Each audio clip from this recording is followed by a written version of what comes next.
శుక్రుడు కేతువు ఈ రెండు గ్రహాలు మనకి సింహరాశిలో జూలై 5వ తేదీ నుంచి కలుస్తున్నాయి. జూలై 5వ తేదీ నుంచి దాదాపు ఒక నెల రోజుల పాటు ఈ రెండు గ్రహాలు కలయిక వల్ల మేషరాశి వారికి ఇది ఎన్నో స్థానం అవుతుంది.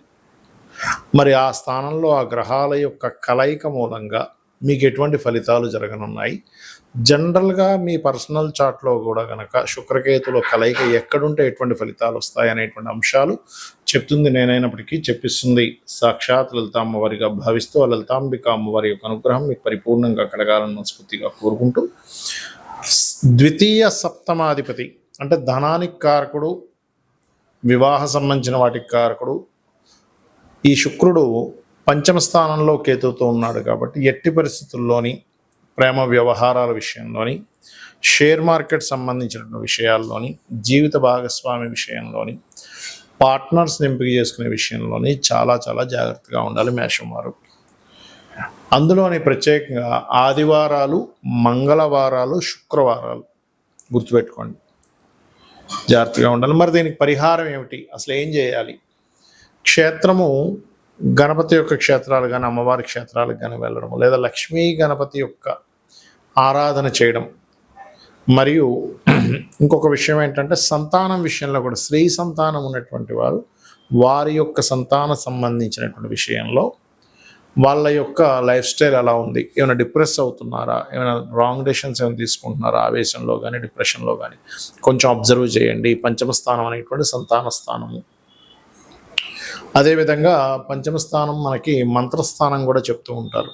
ఈ సమయంలో పాజిటివ్ ఏమిటి అంటే, ఎవరైతే అమ్మవారి యొక్క మంత్రాన్ని తీసుకొని రెగ్యులర్గా చాంటింగ్ చేస్తూ ఉంటారో, రెగ్యులర్గా ఇప్పుడు ఉపాసన సంబంధించినటువంటి విషయంలో చాలా అనుకూలతలు కలుగుతాయి దీని మూలంగా, గుర్తుపెట్టుకోండి.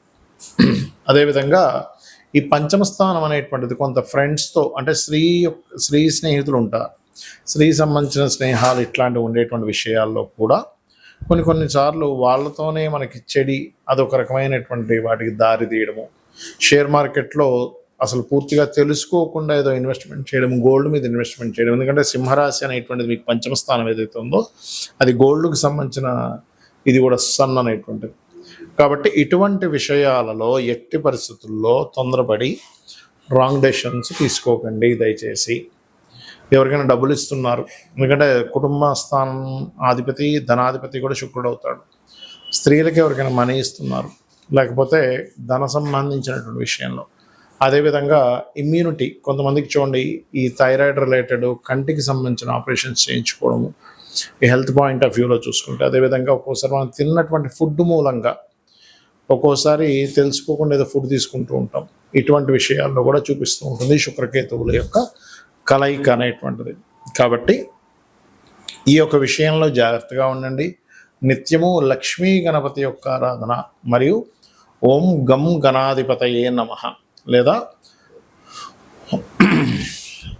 నవగ్రహాల్లో రాహు కేతు గ్రహాల దగ్గర దీపారాధన చేయడము, అదేవిధంగా సర్ప ప్రతిష్ఠ చేసిన వాటి చుట్టూ ప్రదక్షిణం చేయడం చేయండి. అన్ని విధాలా మీకు బాగుంటుంది.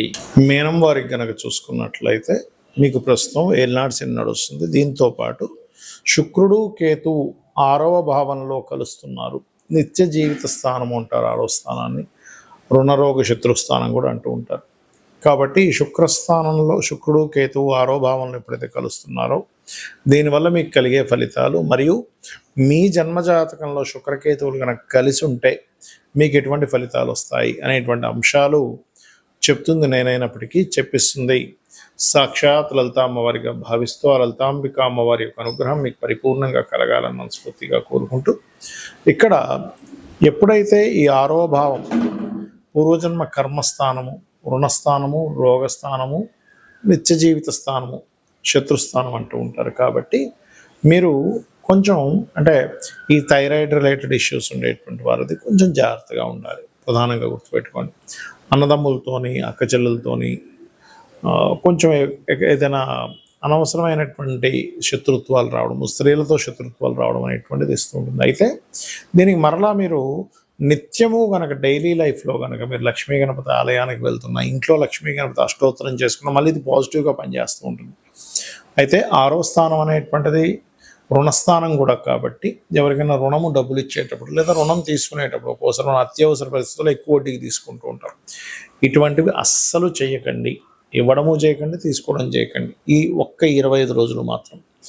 అదే కాకుండా ఇది కొంచెం వివాహ స్థానానికి వ్యయభావం కాబట్టి వివాహ సంబంధించిన విషయాల పట్ల కూడా కొంత జాగ్రత్తగా ఉండాలి. మీరు నిత్యము చేయవలసినటువంటి దేవత ఆరాధన కూడా మీరు దక్షిణామూర్తి యొక్క ఆరాధన, లలితా సహస్రనామాలు మరియు అదేవిధంగా విష్ణు సహస్రనామాల యొక్క శ్రవణం చేయడము ఇవి ఎక్కువగా చేస్తూ ఉండండి. అయితే ఇక్కడ ఆదివారము, శుక్రవారము, మంగళవారము ఈ 3 రోజులు కూడా ఎట్టి పరిస్థితుల్లో ఇప్పుడు నేను చెప్పినటువంటి రుణాలు అనుకోండి, హెల్త్ రిలేటెడ్ ఇష్యూస్ అనుకోండి, ఎవరికైనా మనీ ఇచ్చి ఇరుక్కోవడము ఇట్లాంటివి కొన్నిసార్లు ఏమవుతుందంటే 1,20,000 ఇస్తారు, 30,000 ఇస్తారని కొన్ని ఫ్రాడ్స్ జరుగుతున్నాయి సొసైటీలో.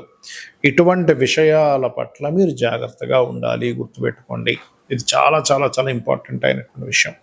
మరియు మరొక విషయం ఏంటంటే ఇక్కడ గమనించుకున్నట్లయితే ఈ 6వ భావం అనేటువంటిది శత్రుభావం కూడా అంటుంటారు కాబట్టి స్త్రీలతో అనవసరమైన శత్రుత్వాలు ఏర్పడడం అనేటువంటి జరుగుతూ ఉంటుంది. దీనికి పరిహారం ఏమిటి అంటే గ్రహరూపైన పరిహారము, శుక్రకేతు గ్రహాల దగ్గర దీపారాధన.